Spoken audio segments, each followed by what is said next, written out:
Hey guys, Jerry here, and welcome back to GregTech one more time. Today, we're gonna cross off a couple of easy points on the to-do list and, yeah, you know, take another big step forward. I call it a big step because it's gonna be not the first time, but the second time that we played with titanium, but it's gonna be the first time we make an actual machine of it. So, to get started with, just to cross the easiest point of our list, gas turbine needs to be installed somewhere so we can actually get power out of it. Bam. Done. From here, we can put in cells or whatnot, and it leads into the big MFE here, and yeah, that's done. So, if we look out on the list here, we have something about... I actually removed the one with the lava already, so yeah, that's done. Power plant for conventional fuels. Since the only conventional fuels we have are actually already in there, we can remove that as well. Which leaves us with a bunch of other stuff, but the one I'm going to focus on this time is the Universal Macerator and the plate cutting machine. Now, I've shown the recipe for the Universal Macerator before, that's the one that needs titanium, but I have prepared all the stuff for basically both of them. So we have, first of all, the plate cutting machine. Slices blocks into plates. This is a quick way to make a lot of plates. I think this thing uses 32 EUs per tick, yeah, and the only place we really have that in excess is actually in here, so I'm gonna put it right there. Plate cutting machine, like, this is the sort of section we don't use that often. There's the assembly machine, which we're gonna need in a second. But the plate cutting machine, as you can see, recipes here, very simple. Glowstone plates, glass, makes glass panes at the same efficiency.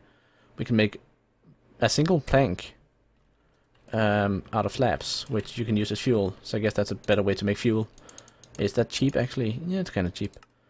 So you can cut slabs. You can cut, what's this?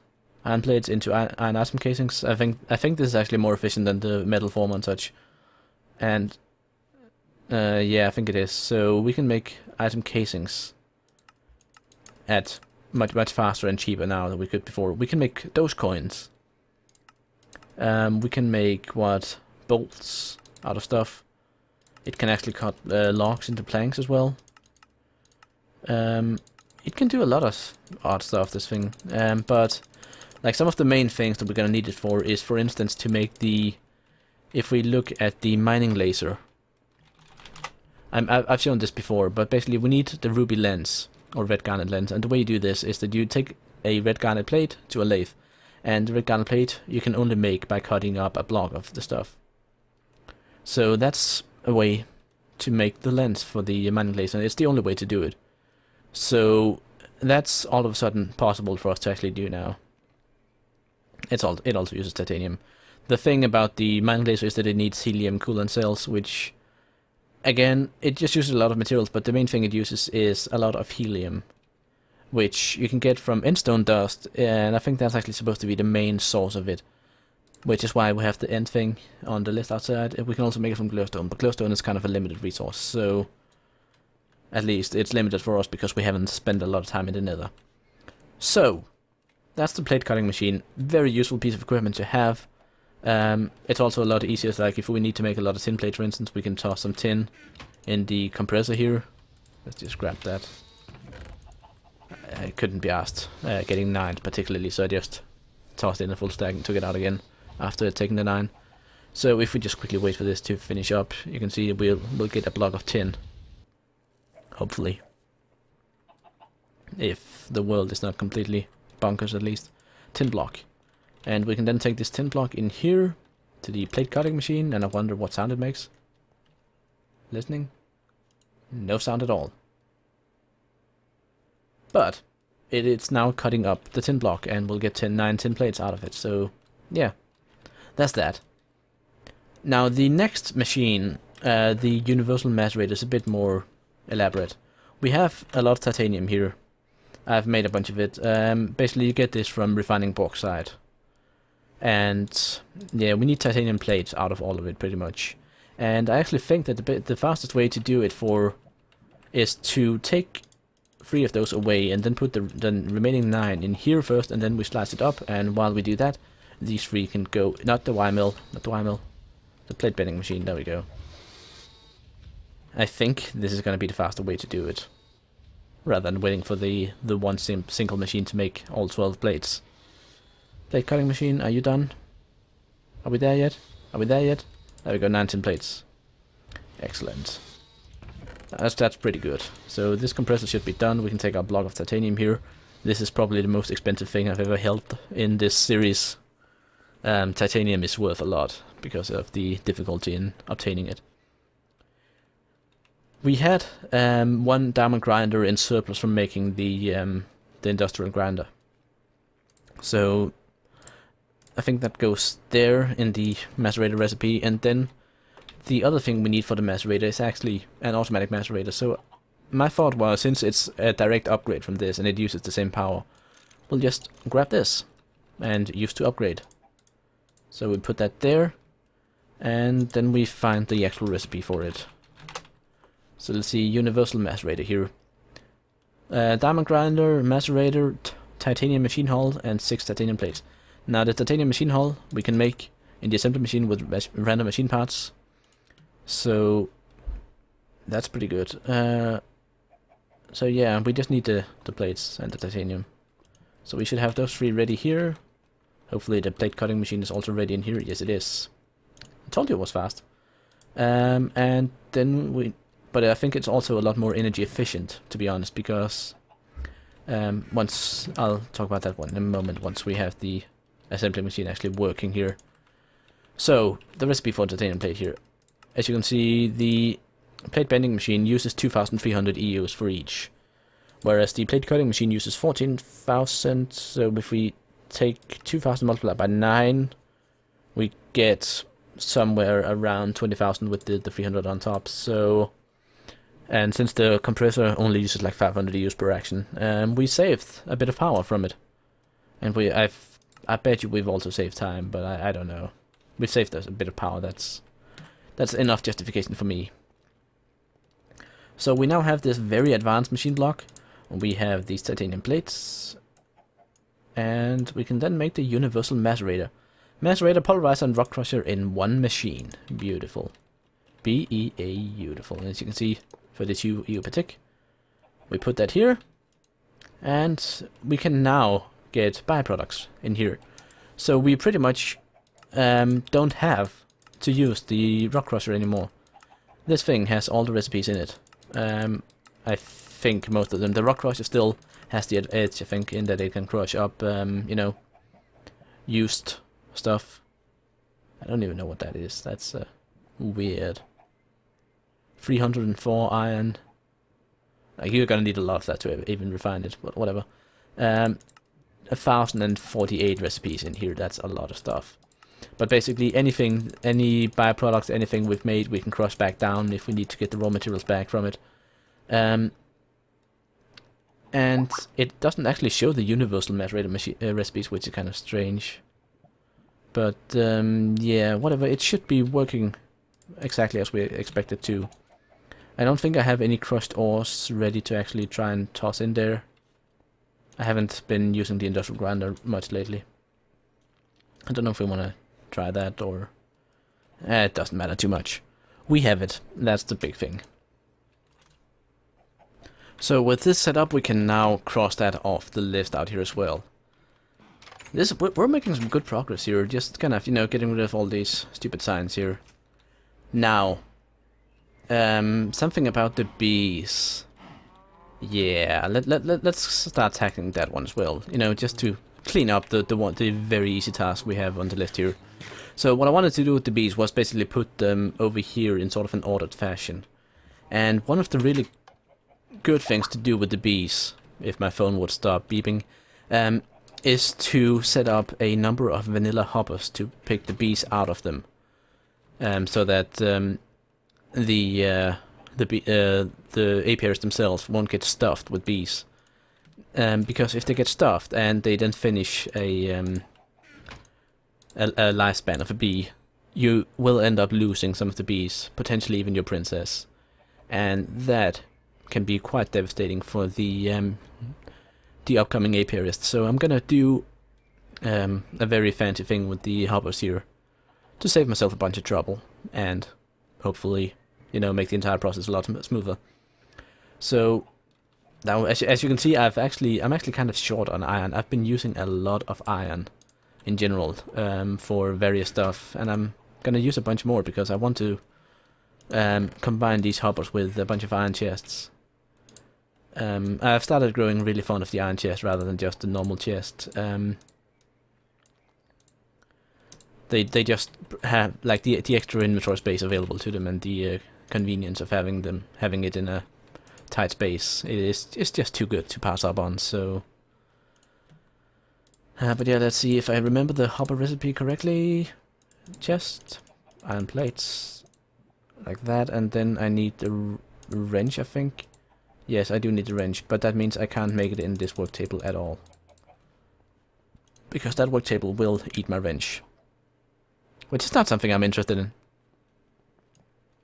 But I need to make a couple more chests. I know that, I can see that much at least.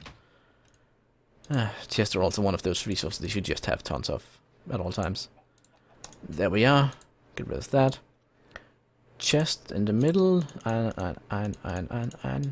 Didn't mean to put it there. And finally the wrench up there. So we can make 3 hoppers there. We need at least, I think we need 3 more. So yeah, just keep winding the clockwork engine. Keep winding. Keep winding.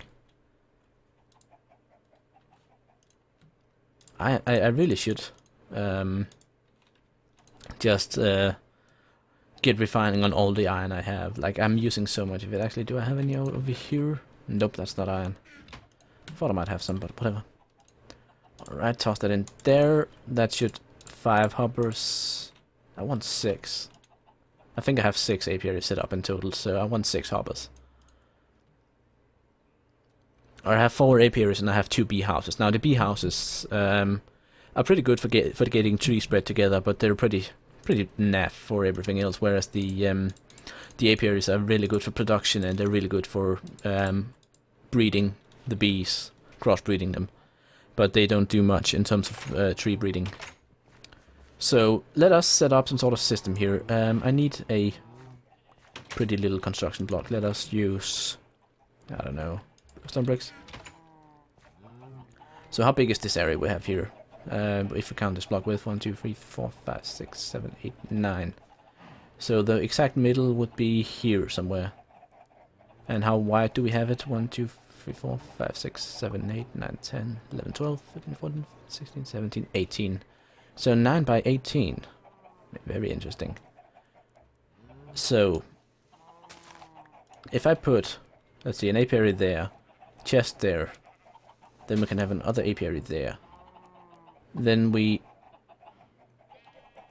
let's see, space them out a bit so we can have one here, chest in the middle, apiary there, and again space them out a bit. So this is not that pretty because we end up having a lot of space over here at the end. I kind of wanted to have, you know, the bee houses sort of. Actually, hold on. What's this space here? This space 1, 2, 3, 4, 5, 6, 7, 8, 9 as well. 5. So this is the middle. This space over here. So if we have.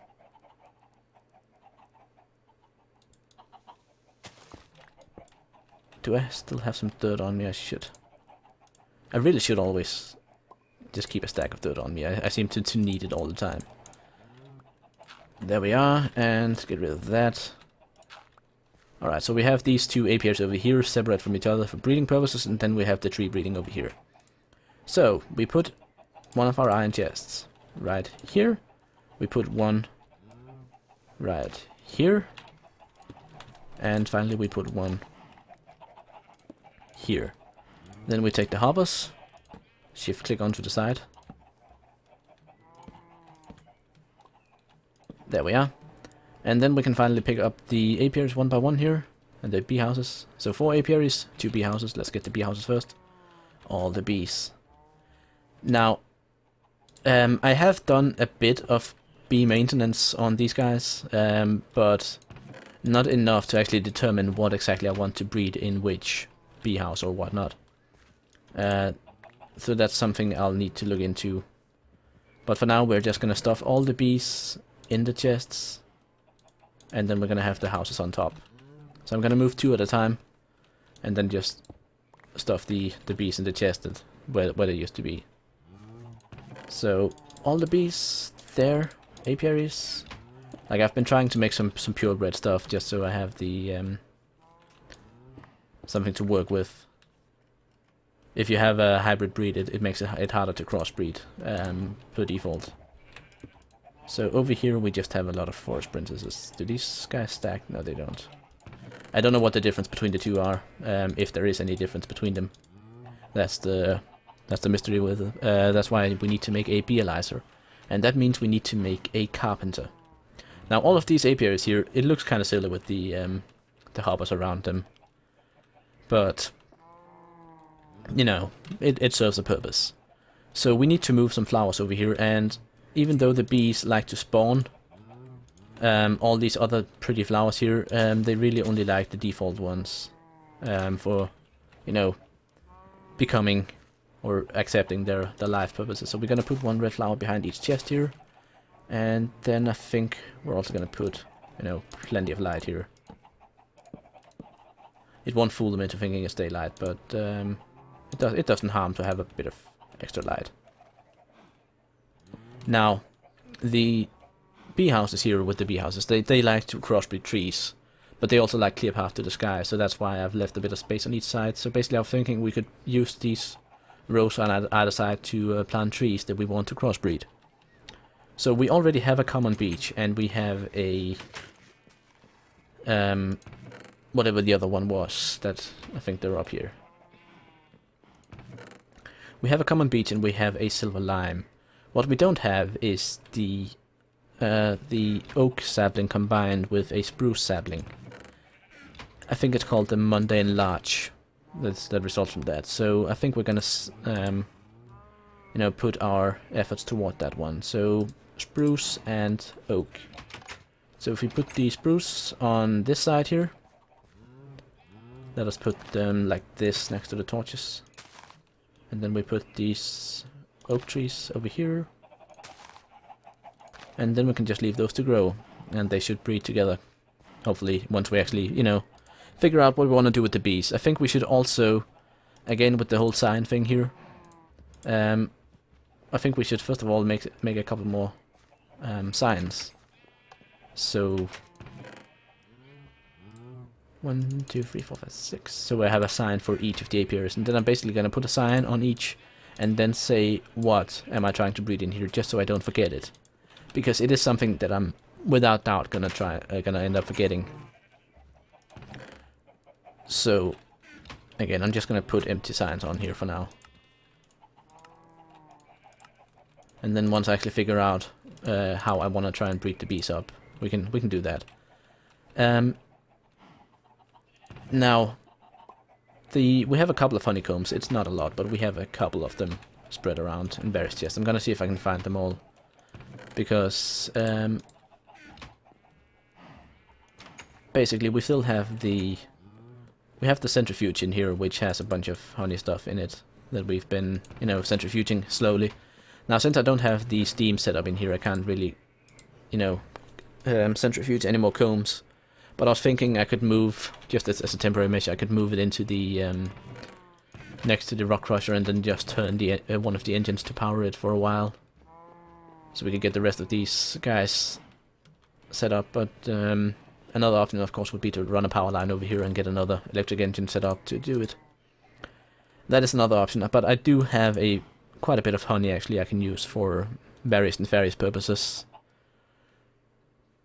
Let's see, I need to make a carpenter, that's what I need to do. Carpenter. So the carpenter, bronze, a bunch of bronze, a sturdy casing, which is also just bronze and glass. So lots of bronze and glass. That should be doable. But yeah, I think I do need to fire up my steam engines again.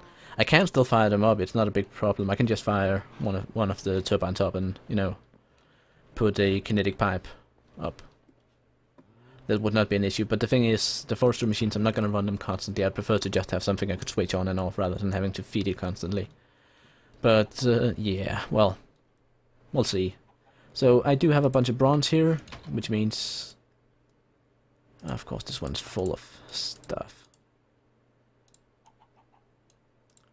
Sturdy casing, first of all. Bronze on either side, and a bit of glass in between here. Carpenter, excellent.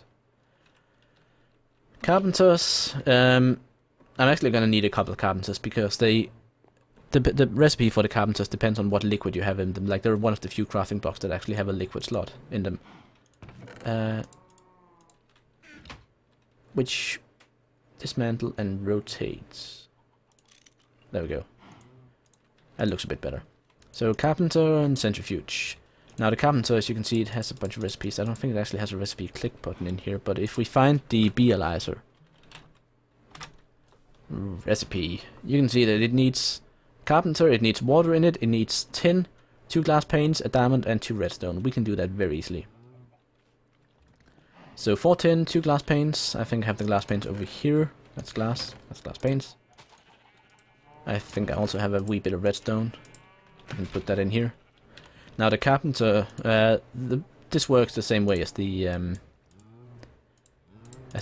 what's it called, the workbench we had in the other one. So you put the recipe up here, and then you put all the materials it needs down here, and it can just repeat the recipe indefinitely, provided it has the required materials. So I need a diamond, and I need 4 tin ingots. We should have all of that right in here. 1, 2, 3, 4. Put the bronze back in there. The carpenter also allows us to make, I think, torches automatically out of creosote oil, so you can like pump it into it and make torches automatically. So that's pretty cool. Why do I pick up a torch there? That's kind of silly. And there we have it. And now we just need to bucket in some water.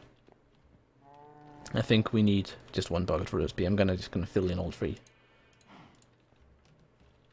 It seems to be the easiest way to do it. So, and there we have it. Oh, it did need 3 buckets. Alright. So now we just need power. And to power it, I think I'm gonna go over, for now at least, because I'm kind of running a bit, you know. The episode's running a bit long if I keep, if I have to fire up the steam engines. So let's just get this one here. Wind it up, and hopefully it can produce enough power to actually, you know, make it craft anything. Oh yeah. It's not going fast, but it is going. The carpenter also has this weird other thing where you can create resources. It's not really that useful. It's only if you have like an automatic storage, and you really produce a lot of stuff, and you kind of don't have enough chests to carry it all. Then you can create them, and basically it works the same way as blocks of various ores and ingots. But yeah, as you can see, this goes rather quickly. But since again, I can't come up with other stuff to talk about while this finishes crafting, I'm just gonna pause until it's done. And there we have it, Bializer. Now we still have 2 buckets full of water left, so it only needed 2 apparently. But with the Bializer and a bit of honey, let's just quickly go upstairs and grab a stack of honey drops. There we have it. We can right click it, put the honey in here, and then we just need a bee. So let's have a look. What sort of bees do we have out here? We have Forest Princess, Pristine Stock. We have a lot of Forest Princesses. And we have this one cultivated drone and this Meadows Princess. I think I want to analyze these 2. So let's have a look. Meadows Princess. You can see she is a full-blooded Meadows Princess. There is nothing else. She's pretty pure. Her fertility, she gives 2 drones when her last ban is over. She is the slowest possible speed for pollination. She likes flowers. You can even see a little bit more here. She likes normal climate, normal humidity. She doesn't like the night, that sort of thing. What she can potentially produce. And how she can, you know, mutate. And finally a bit of various information. We can do the same with the cultivated here, and you can see he's part meadows. So he's come from a meadows princess at some point in the past. And basically if we breed these 2 together, chances are we're gonna get maybe one other cultivated drone. Maybe we can turn her into a cultivated one, but it'll be a very low chance. So yeah, I don't see these two having a future together. Instead, what we can do is we can try these forest drones here. I think they're pure blood. Let's just quickly analyze all 55 of them with only one drop. So yeah, these are pure blood, completely. So whenever you mix like two different species together, they can become what is known as a common. And the common princess, common drone, whatever, is one of the very basic sets of bees that you can obtain. And they are they're basically the start of all the mutations in forestry. But you can see here the climate over here is actually wrong. It's warm and it's arid, so if we wanted to grow bees right here, they'd pretty much have to be desert bees. That's kind of a problem. I think that's also why we moved them in the first place to over there. So I'm just wondering, okay, this one's normal, so how about this? Normal, and normal, and warm, arid. Alright, so over here we can have desert bees, and over here we can actually have normal bees. Alright. So if we take the Metal Queen, put in here, she has bred with the forest bee, whatever. So we can take the sign here and say, alright, what we want to achieve here. Goal. Purebred common. So that's what we want to see here. We want to see a purebred common. And quite frankly, I also want to try and see if I can make a purebred common over here. So let us also change the sign here. We also need to go to the desert somewhere. Go to the desert and actually find some desert bees. So if we take a forest princess here, just make sure that she's not already. If she, yeah, she's purebred forest as well. And we can take the. Let's take the cultivated drone here and see what we can make here. So these two together should hopefully make sweet baby love, bee love. And finally, because I actually want to get a couple of honeycombs out of these guys, I'm gonna go up here and grab some of these frames that I have. So let's get some untreated frames, just one for each, that should be enough. Now these frames have different, these frames do different stuff. Like there's a lot of different frames if we actually search for them, and all of them have sort of unique properties. So you can see chocolate frame, restrained frame, magic frame, proven frame, resilient frame. They all do different things. Some of them increase the speed of the bees, some of them increase mutation chance, some of them increase the amount of stuff they produce. Some of them increase, yeah, basically they do a lot of stuff to make the bees either work better or work faster or do other stuff that, you know, goes in your favor. So at the moment these guys are just kind of, you know, doing the thing. The bee houses over here don't have room for frames, so we can just kind of put some bees in here. And that's just to produce and try to breed together the trees. So let's keep these guys pure over here.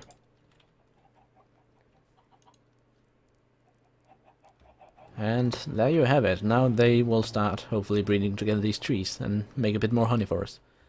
But I think with that we're gonna leave it for now. We've gotten a lot of stuff achieved from a list here. We can even, you know, punch out this shield.